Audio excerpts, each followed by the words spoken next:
Hey there, welcome to the Posit Data Science Hangout. I'm Libby Heron, and this is a recording of our weekly community call that happens every Thursday at 12 p.m. US Eastern Time. If you are not joining us live, you miss out on the amazing chat that's going on. So find the link in the description where you can add our call to your calendar and come hang out with the most supportive, friendly, and funny data community you'll ever experience. Can't wait to see you there. I would love to introduce you to our featured leader today, Mine Çetinkaya-Rundel. She's a professor of the practice and senior developer advocate. She is a professor of the practice at Duke University and a senior developer advocate at Posit PBC. So she is both. Mine, I would love it if you could introduce yourself. Tell us a little bit about what you do, all the multifaceted what you do, and something you like to do for fun. Yeah, thank you so much for having me. This is such a lovely crowd. I'm seeing some familiar faces and some new faces, so that's all great. Um, yeah, so as Libby said, I'm a professor at Duke University. I'm in the statistical science department. I've been here for 15 years, and I primarily teach introductory data science and data visualization, with sort of a focus on statistical thinking as well as sort of programming. So I fell in love with sort of coding and programming much later in life myself and found it a struggle at the beginning to love it, to be perfectly honest. So I feel like I don't know if it's the scars from that first year of graduate school or just the mere fact that I've always enjoyed working with new learners. That has been my niche area. And I've also been working at our studio slash posit for many, many years now. And I'm as part of that work, I have worked on with the Shiny team, I think when I first started, then primarily with the Tidyverse team, I've worked with Quarto and Positron as well. And oftentimes I find myself sort of in the space of there's something new and exciting happening that probably needs some learning materials, that probably needs some documentation, and probably would benefit a lot from people sort of like working with it, maybe teaching their students with it and bring back some feedback from it. So I've found this space where I have sort of a foot in both doors and get to navigate the exciting space of data science day to day from learners to builders to be an exciting place to be. And I also do lots of teaching outside of the university. I teach courses on Coursera. I like teaching workshops. So whatever conference I'm going to, I always try to see if I can manage to, teach a workshop there and get to interact with folks who are learning new things, maybe not in a university course setting, but for in other settings and for other reasons in their lives. So it's possible I've crossed paths with some of you as a workshop instructor. I feel like I recognize a couple of faces in that way as well. I mean, well, Um, me for one. I took your yeah, workshop a yeah. couple of years ago. I And also you, put you, Mimi's link in the chat, by the way, for her courses. thank you so much. And you asked for one other thing from me. You said Yeah, something something I you like like to to do for do. fun. What do I like to do for fun? Honestly, lately I like to do Pilates for fun. Is that too lame? That has been my Ooh. thing that I've decided I'm going to try to make time for. But I also really love to spend time with my kid, particularly building Legos. Ooh, we love Legos here. And Pilates is hard. I like my cousin does Pilates, and I'm always absolutely amazed. I think that my body would fall apart. So it's something that I've always wanted to try too, though.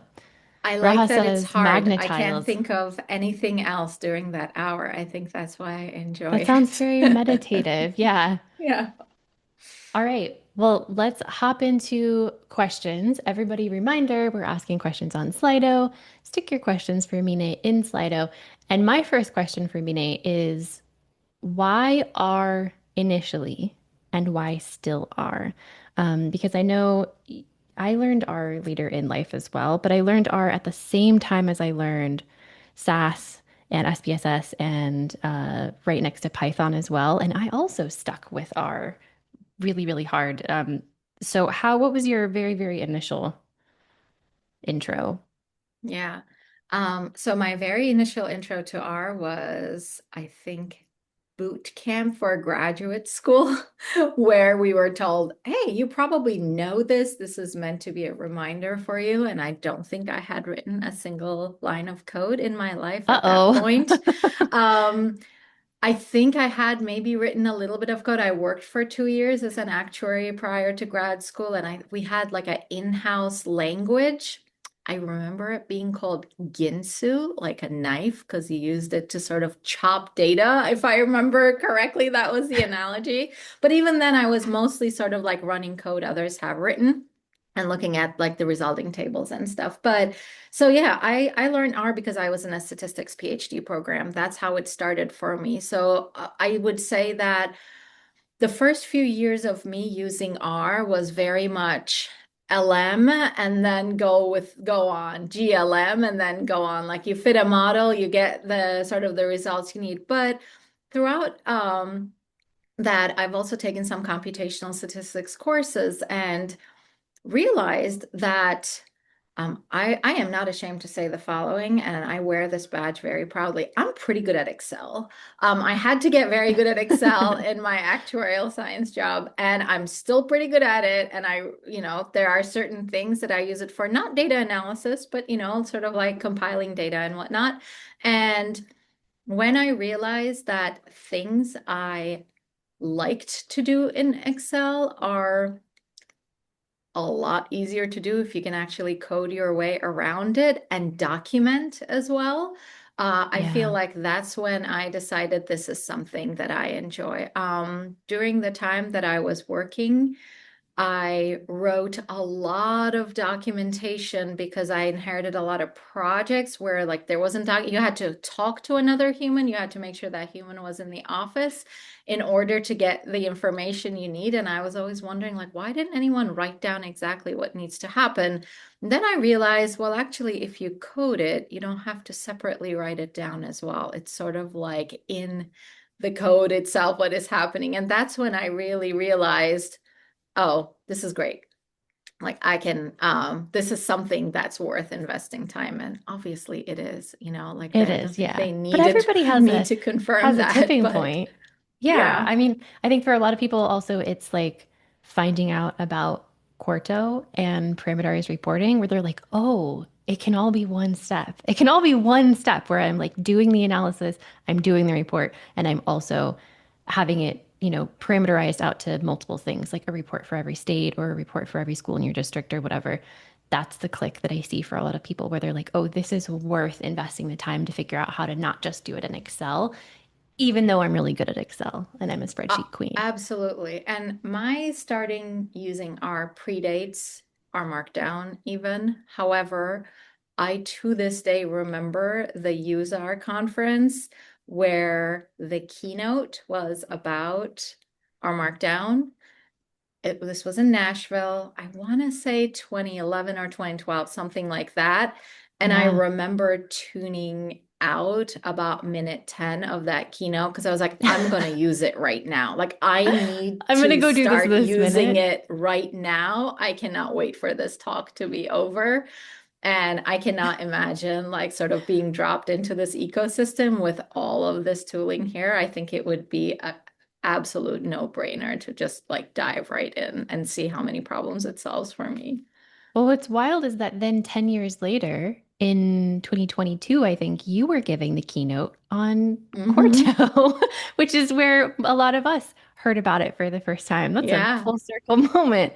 Lots of full circle moments. Yeah, and it was a great delight to be able to give that keynote with Julie Lowndes as well. It was really Hmm. fun working on it, but it was also, I think Corto is one of the projects where I feel like I had like not just the opportunity, but genuinely the privilege of being involved with it from like day one.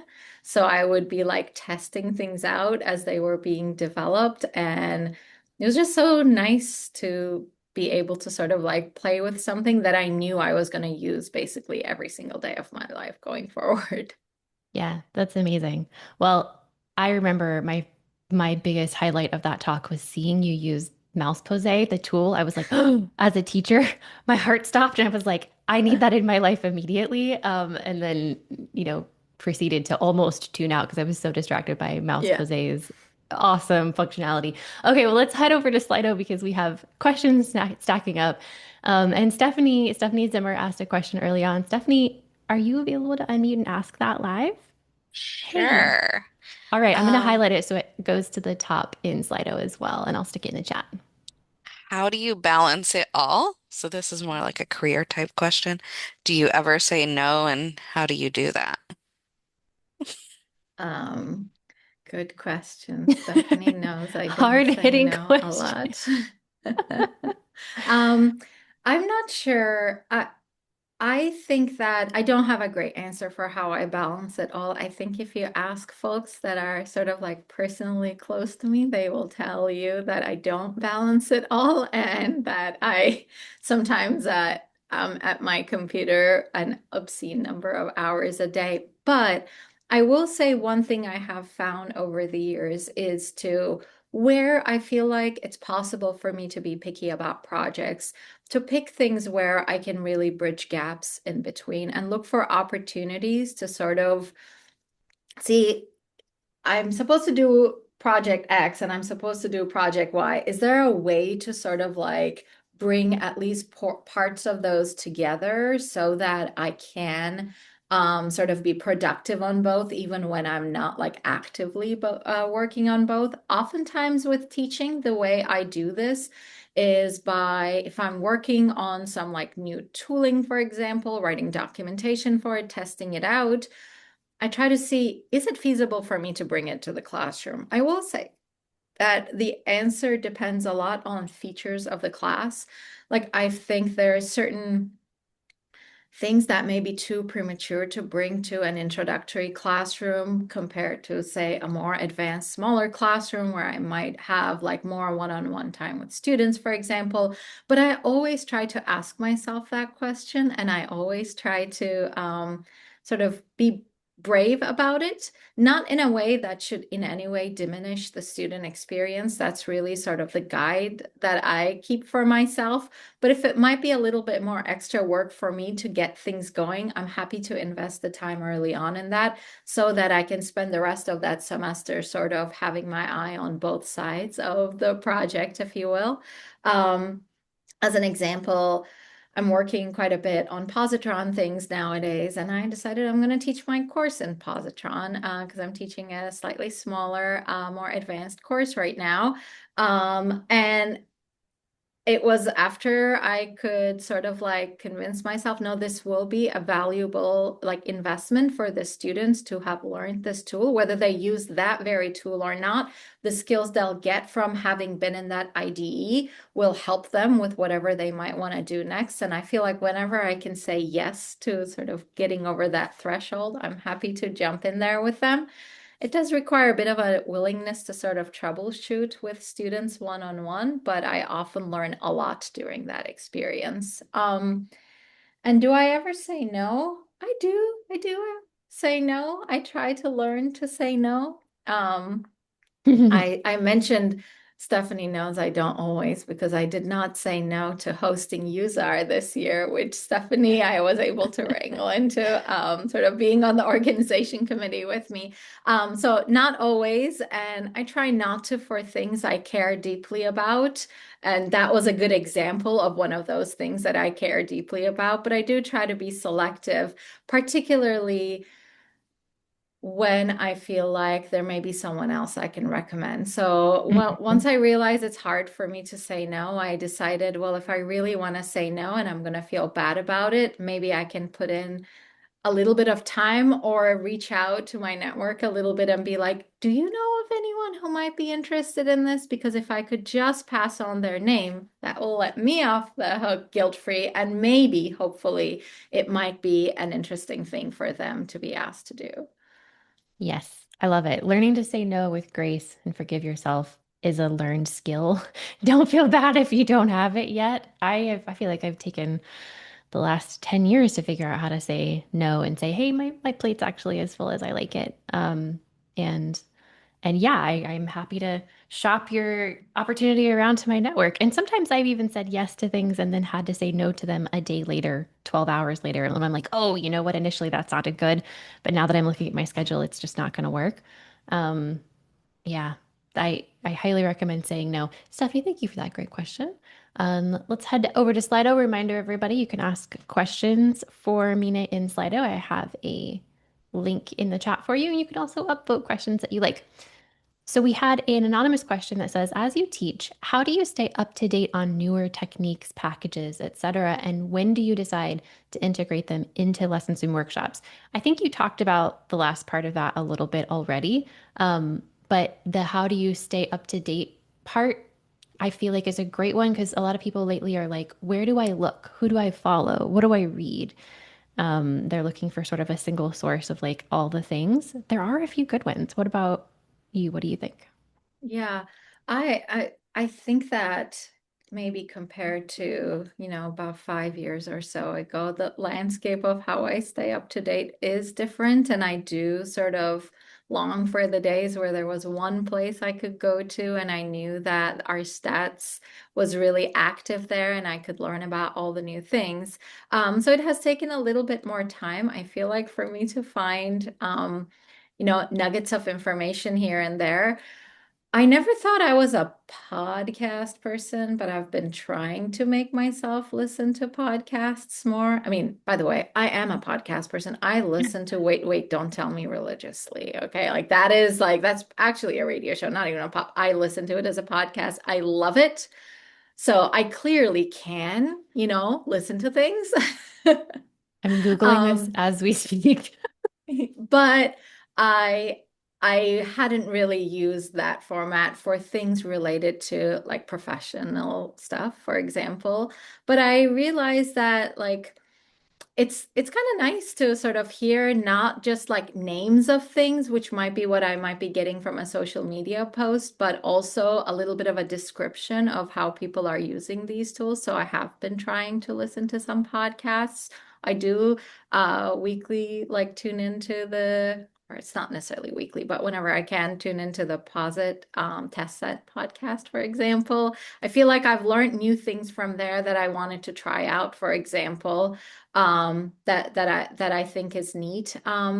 Additionally, I've been using Blue Sky more, honestly, just trying to catch up with that. And whenever folks have sort of like lists of things they have done, I enjoy that. And I particularly like following folks who teach as well and can have examples from not just like where they're using certain tooling as part of their work, but how they have integrated it into their teaching. I find those to be the most aspirational for myself. And one other thing that I do to myself, I don't know that I would recommend this, but if there are educators among us, I say give it a try. The best way to try out a new thing that you have already decided is worth your time, but you're just like not able to carve the time for, is to put it on your syllabus. And now you've made it public, and now you got to live Uh-oh. up to it one Now way or you're committed to another. it.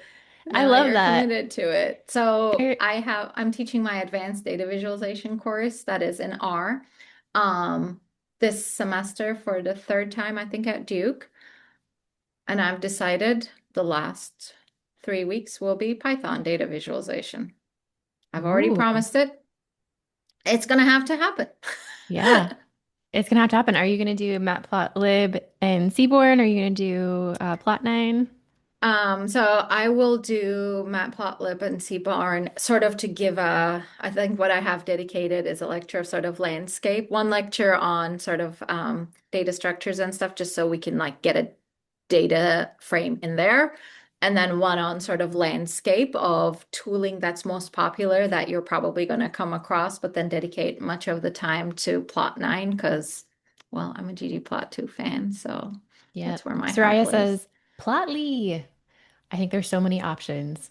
I'm a Plotly Express person too. I do. Although I Plotly Express and then I get stuck and I'm like, wait, now I can't go Plotly Express. I need to go do original Plotly because I want to Mm. have more fine grained control. Bill is shaking his head like, yeah, yeah, yeah. That always happens to me. I go all the way to the wall with Plotly Express and then realize, oh, I should have started with more fine grain control. All right. Thank you so much, anonymous question asker, for asking that question. Let's hop back over to Slido to Natasha's question. Natasha, you asked, and she has a little asterisk there, which means, hey, Libby, read this for me.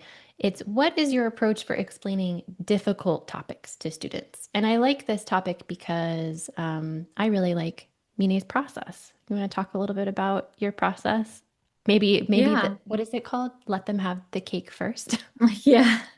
Let them eat cake first. Yes. Let them have the cake first. Um, yeah, so my approach generally is to first sort of show, try to communicate why I think this is an important thing to learn. And that's usually without even calling out the name. So I'll try to give sort of an example from my class, maybe to make it a little bit more concrete. I don't know about you all, but for me, regular expressions are a difficult concept. I know in the age of ChatGPT, they may be a little bit easier, but still, for me, I've never like fully wrapped my head around exactly what I need. I've also found it in the past sort of difficult to motivate that. So one way that I have sort of, I integrate some of this like text parsing sort of stuff into my classes. I will give a real data set to students. And I will also give them a visualization saying, this is where we're starting and this is where we're going to end up. And we first break apart the sort of the visualization to say, oh, that's what's on the y-axis, that's what's on the x-axis, this is what we colored the data by. So we decide we need these 3 or 4 columns in a data frame. That's our goal. So we need to get from our starting point data frame to this data frame that has these columns of information that, for example, it's voting district names, but they've been sort of concatenated in some way where you've taken away some of the letters so that you can, join it with another shapefile or something like that. So we work through the process of this is our end, like that's where we're going to get to at the end, the cake. That's the pretty picture we're going to make. We break it apart to see what are the ingredients of that cake. And then I say, you know what? It would be really tedious to go through this data set row by row and clean it up manually. Can we think of some logic we could write in order to be able to sort of transform these columns into that? So instead of starting from the beginning and hoping that people will stick with you until the end, I try to give away the punchline first and then take it back and say, hopefully I have made it clear to you that it's worthwhile to stick with this lesson because you know where we're going to get to at the end. I often think about when I first learned linear algebra, for example, which was, I don't know, second or third year of college. And then when I got why anyone thought I should learn linear algebra, which was second year in graduate school, and I told you I worked for 2 years in between, that's a pretty big gap in between those Yeah. two things. And that's not to say I didn't have a good professor. Like that is not it at all. It just was not how I was taught. Versus, for example, our students at Duke now, our statistics majors have an option to take a linear algebra course that's designed specifically for people working with data. So they get the Hmm. nuggets of like, where will I apply this earlier on that they report to be a lot more motivating. So I sort of try to think about that delay I had related to this like important foundational concepts and how long it took me to get the punchline of why anyone thought I should be learning them. And I try to reduce that time as much as possible. I find that students, when they realize this is worth investing time and brain cells in, they are more motivated to stick with it or ask questions. And if I just tell them, like, if you just stick with me, at the end, I will show you that it's worthwhile. I lose quite a few of them along the way. Yeah, the just trust me thing is like the equivalent of a parent saying because I said so, which is never Yeah. satisfying. Like I want to know why. Yeah. I myself did not get to take a linear algebra course. It was not an option for me in either of my programs.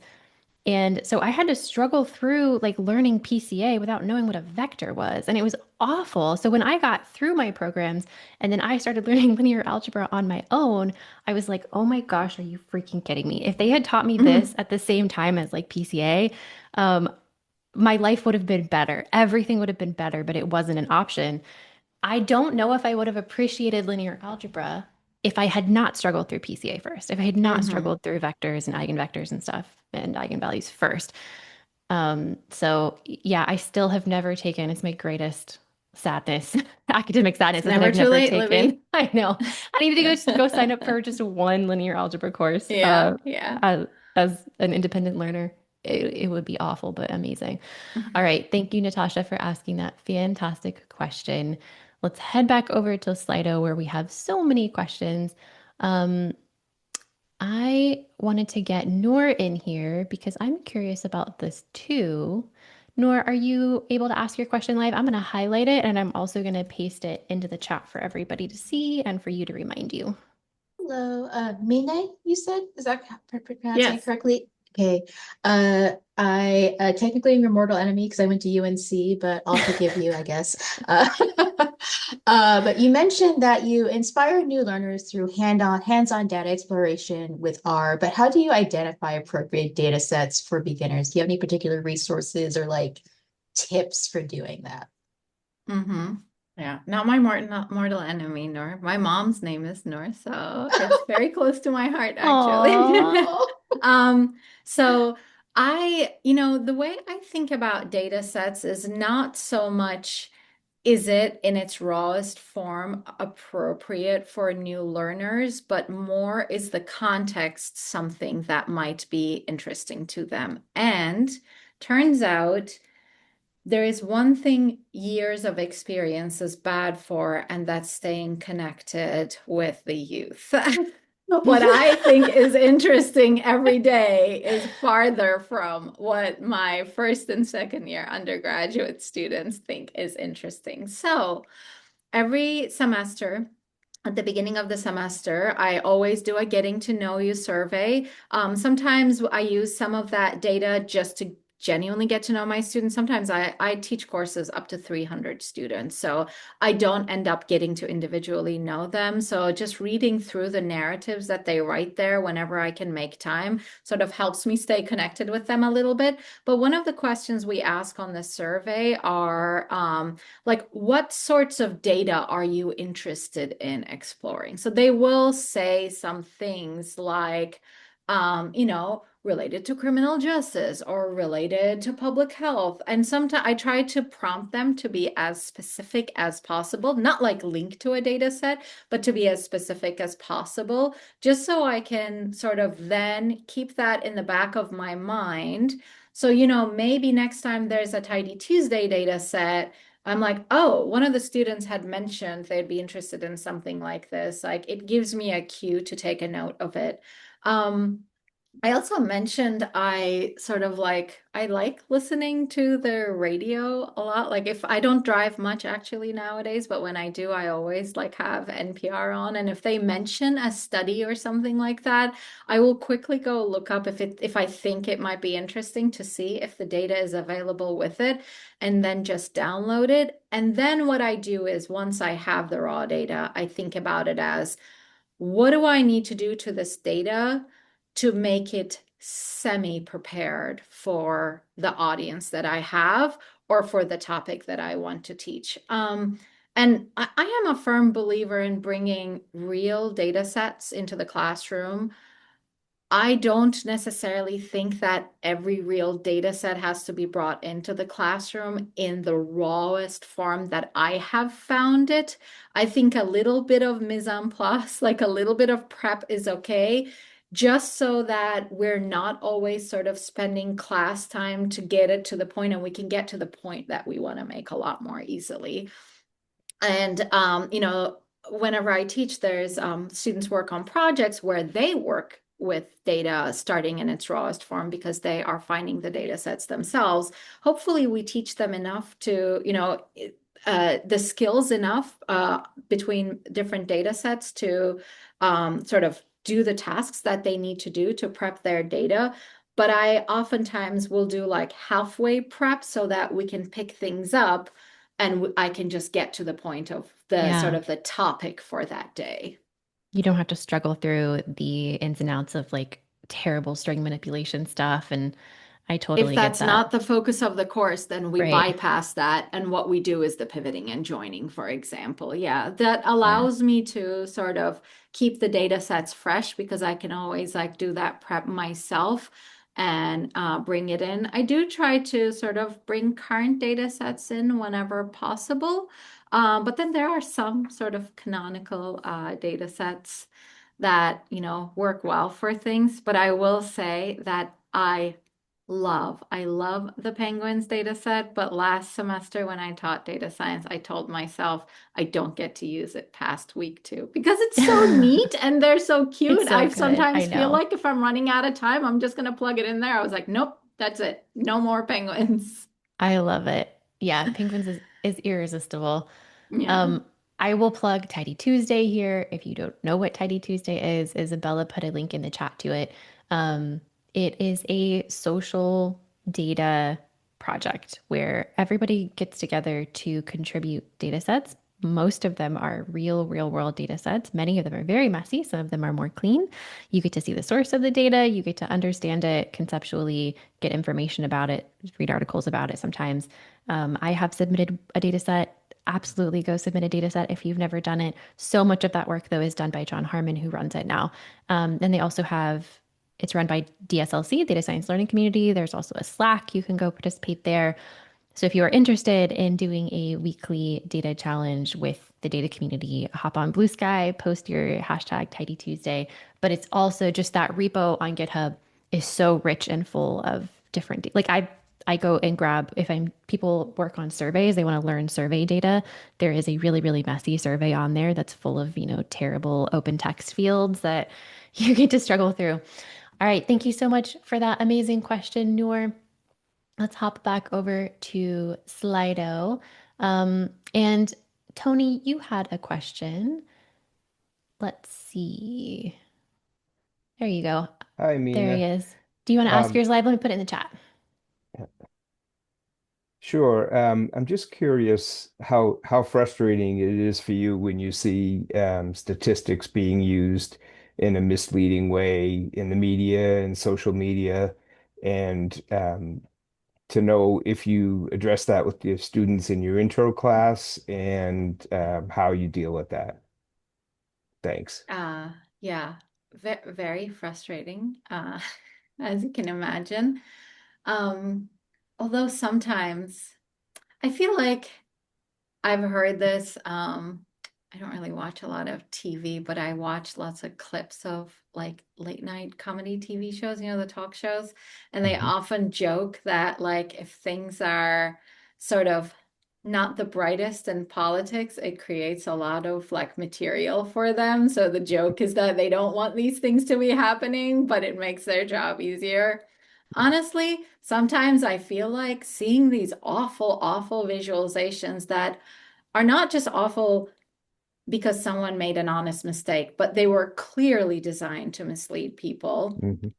While it does very much break my heart, sometimes I can't help but feel like it makes my job a lot easier to say, this is not how to do things. So to be able to bring them to the classroom and have the students reflect on it a little bit, and then sort of talk about how would we fix it. Another thing that I do this in my intro data science course and in my visualization course as well. If I see a visualization like that, I either try to track down the data set, or to be perfectly honest, the most misleading visualization examples I've seen actually are visualizing like five data points anyway that you can sort of like glean from the picture and make a data frame yourself by looking at it. And I ask students to plot it themselves on the correct scale, for example, just so they can see the stark difference so that we can actually tell them, look, like it would have been hard to make an honest mistake here. Someone really was moving these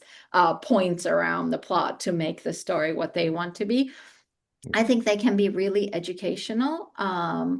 I think one of the trickier parts of this is to sort of pick examples that are where we can keep the conversation around the misuse of statistics, maybe perhaps as opposed to around sort of my personal opinions around whether we should be discussing that topic or whether this is even something to be presented in that way or not. That's a personal struggle. But beyond that, in terms of the misuse of statistics, unfortunately, there are good examples of this out there. And I think I certainly do bring them to the classroom. In my introductory data science course, we do a module on data science ethics. When I first started teaching this course, this was the last module in the course. And quickly I realized that may not be sending the right message. The last topic is like sometimes you don't even end up having time for it because it snowed that semester or whatever. So I actually moved it to the middle of the semester when students are looking for data sets and trying to come up with a proposal for their projects so that we are talking about data science ethics at the time that they are building a data science project themselves, so they can ask themselves the question of, is this even something I should be collecting data on? Is this even a question I should be posing in that way? And the three sort of units in that module is misrepresentation. So we talk about visualizations and other representation of data, particularly in news media, algorithmic bias.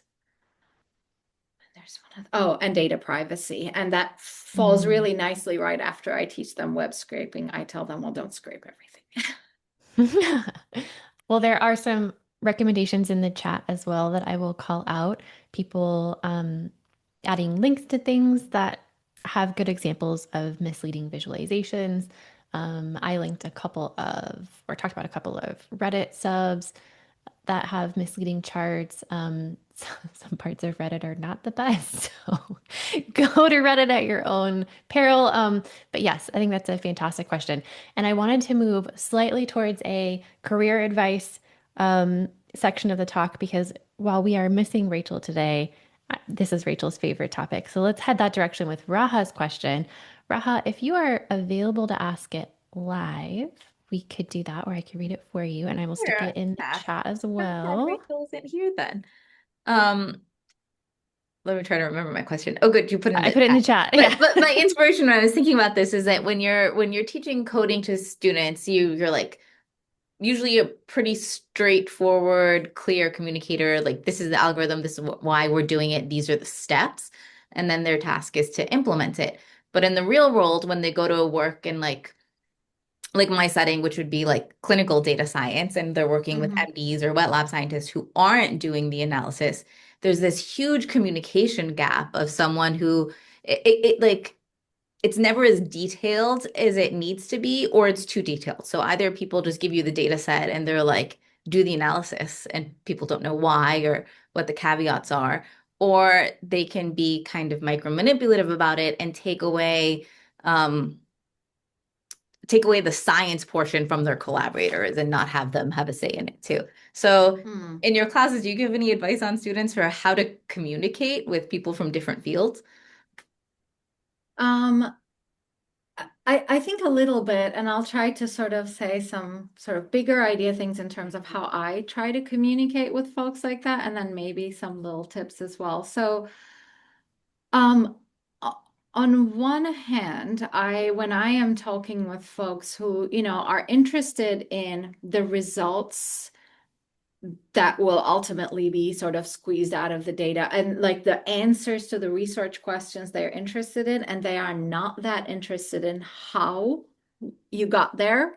I sort of like think about it. I don't know why I always come up with food analogies, but it's always like, well, when I go to a restaurant and the dish is really good, sometimes I'm curious how it was made, and sometimes I'm not. Sometimes I'm just happy that someone figured out how to make this for me and I can just enjoy it as is. And I might have questions about which wine it pairs with, but like I don't need to try to make it myself. So oftentimes I'm thinking about it as if the person is interested in genuinely sort of like understanding how the analysis was carried out, then we can have a detailed conversation about that. But if they're just interested in the results, and if I'm talking to, for example, a practitioner, what I try to get out of them is when I presented this table or this, visualization to you, do these numbers make sense to you at all?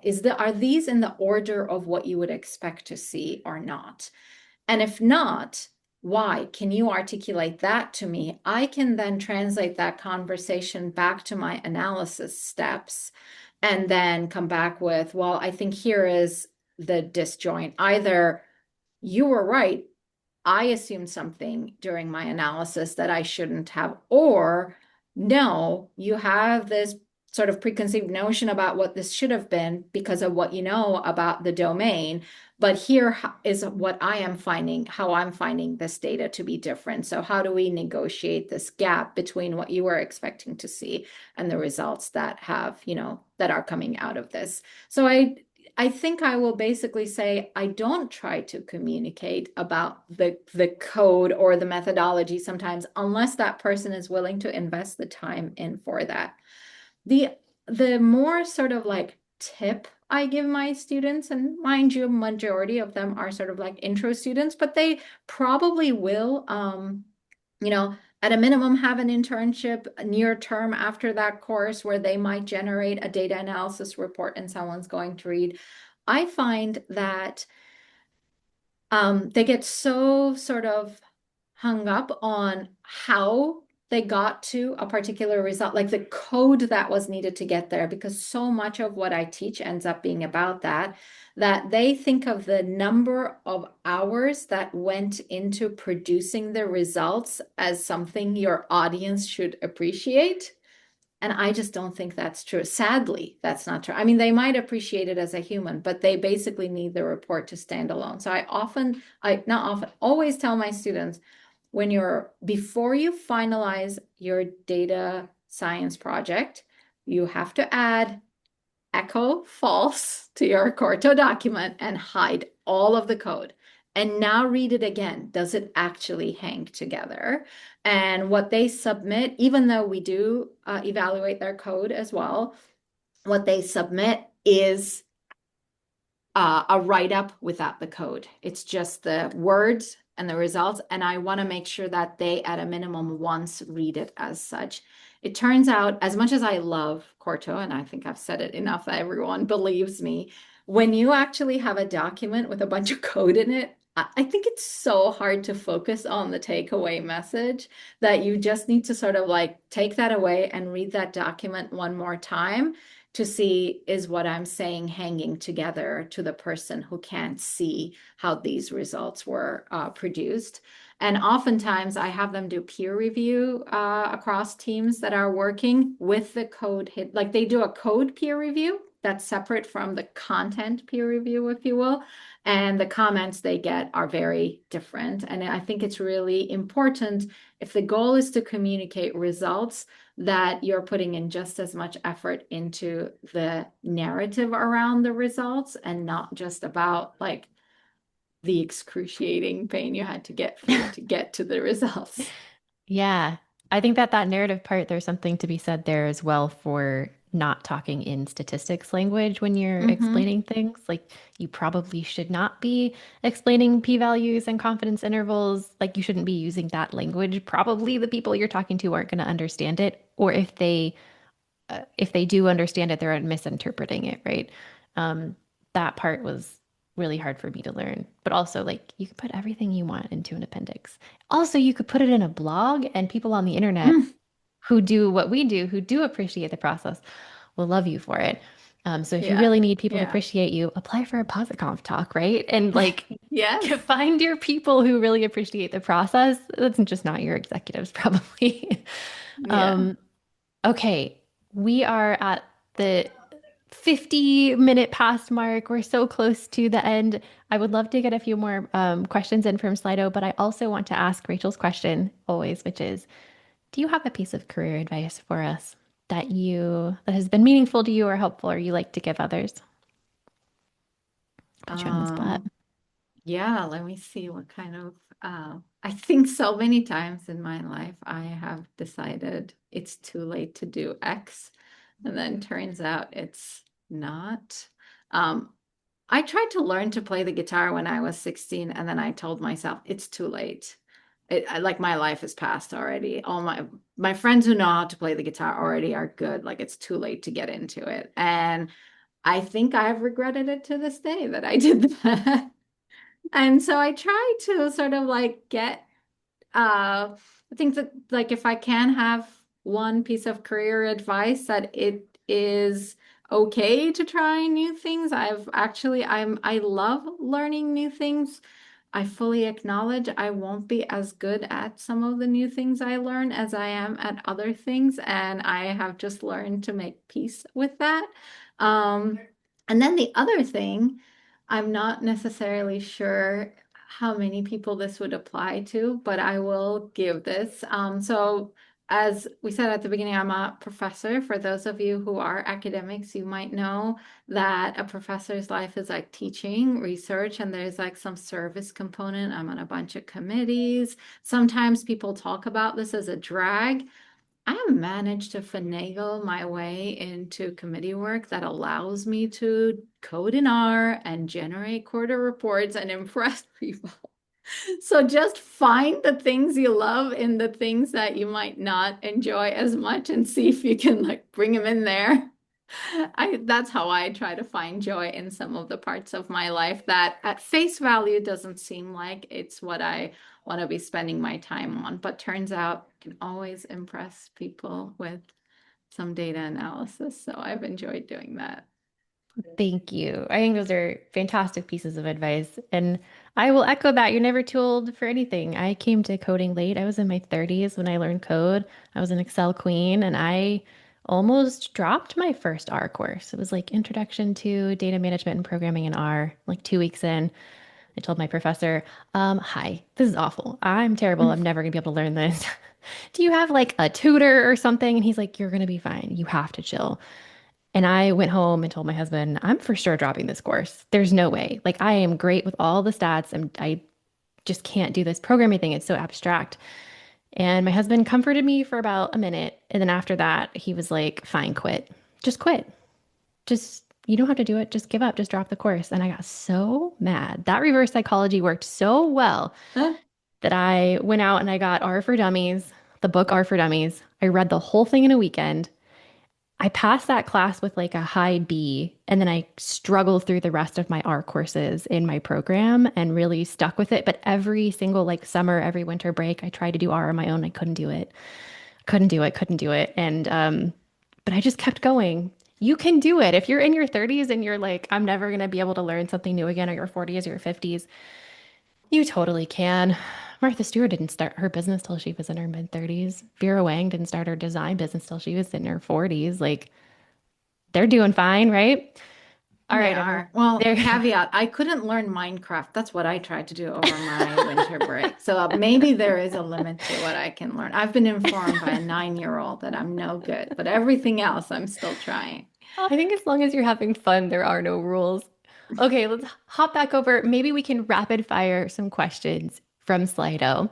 Um, and in order to help us go a little bit faster, I will read some of them. One is from Edward, who says, have you ever convinced an organization, department, or person to abandon Excel for something like R or Python? Is that something that Um, you've done, or did you leave the industry behind and say, nope, I'm going to go teach. I'm not going to waste my time convincing yeah, I people to don't think change. I've necessarily convinced anyone. If I have, it's by taking on the work of doing it myself. So I don't know that that's good advice. No worries. It's hard. Convincing people is tough. I think a lot of teaching stats skills overlaps with convincing people to learn stats. Like when you people are teaching or taking your courses, they're not always there because they're invested to learn the thing. A lot of times they're there because they have to learn the thing.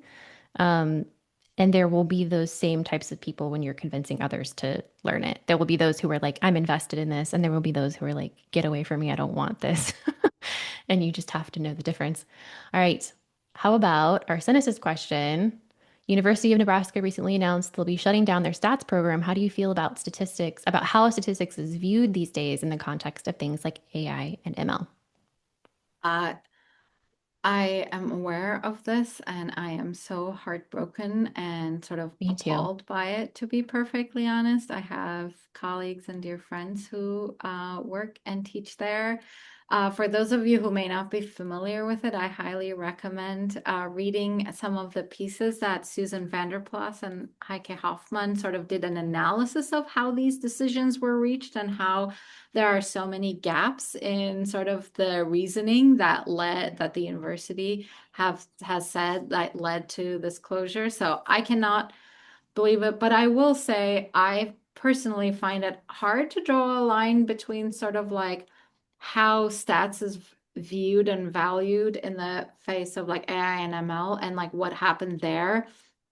I think bigger problems existed in terms of how that particular decision was made. I will say that I think it's my sort of like my feeling that statisticians tend to be on average pretty humble, I think. And sometimes we're not the loudest in a room where these conversations are happening. This is not a comment about what happened at UNL, but in general, in terms of the space of this like AI and ML, I think there is incredible value in sort of knowing and understanding and appreciating statistical modeling when you're operating in these circles. And I don't know if we managed to shout it as loud as we could from the rooftops. I do think that there is room for sort of statisticians in these domains. And one thing I will say is that when I look at some of these, big companies that have big AI ML teams, among their leadership is often folks with stats PhDs, and they're there for a reason, for sure. That's not to say you need a stat PhD to be working on these problems, of course, but I think it's still heartening to me to see that those folks are there, because when it comes to really sort of building a roadmap for like where to take projects to, that statisticians' insight clearly is still valuable. And I believe it will continue to be so. At the same time, we as statisticians need to be nimble ourselves and need to sort of rethink our workflows, processes, techniques, sort of in light of these developments happening. So just saying, oh, this is all hype, I don't think is all that productive either. Yeah, it's not black and white. There's like a bunch of nuance in there. And also on the humble topic, statisticians and stats people are humble. That is why the world benefits so much when you work out loud and when you Yeah. talk about things and when you share your work with people and help them understand and you share your love for your topic. Go forth. You're only making the world better. Thank you so much for that fantastic question. And I think we have time for one more from Neil. He says, in your intro, you talked about learning R, teaching R, and then giving keynote talks. Was there a tipping point in your R journey where you felt experienced enough to give keynotes? What was that transition like for you? And I love this question so much because there was such a tipping point for me to even feel like I could teach. Like I'm at the point where I could teach others. Mm. It was Yeah. tough for me. Yeah, I mean, the teach part in a way came easily to me because I had to do it, in the sense that I had to be a teaching assistant to get through my graduate program. That was a program requirement, and I am so glad that it was. I don't know that I would have found this as something I enjoy doing, that I can be good at doing, that I can improve at doing, had I not been provided that opportunity. So for someone who is maybe not in the academic circle, I would say if that's the sort of thing you want to try your hand at, oftentimes folks reach out and say, "Hey, can I like TA this workshop you're giving? Like I'll just be there anyway. Can I help out in some way?" Like that could be a way to sort of get your feet wet, if you will. Plus with I think a lot of the sort of the online mediums where you can build an audience and sort of like try to teach them yourself if you want to give that a try. I think that's an option too. But for me, it was the working as a teaching assistant first is where I realized I really enjoy this. And I found myself putting in more time than necessary into it because I got so much joy out of it. That was for me the tipping point for I want to sort of dedicate more of my time to teaching. For keynotes, I don't know. I couldn't believe it the first time someone asked me to give a keynote, to be perfectly honest. But I I think that I try maybe not saying no, like not knowing how to say no sometimes helps because people ask you things and you say yes, and the next thing becomes easier to say yes to.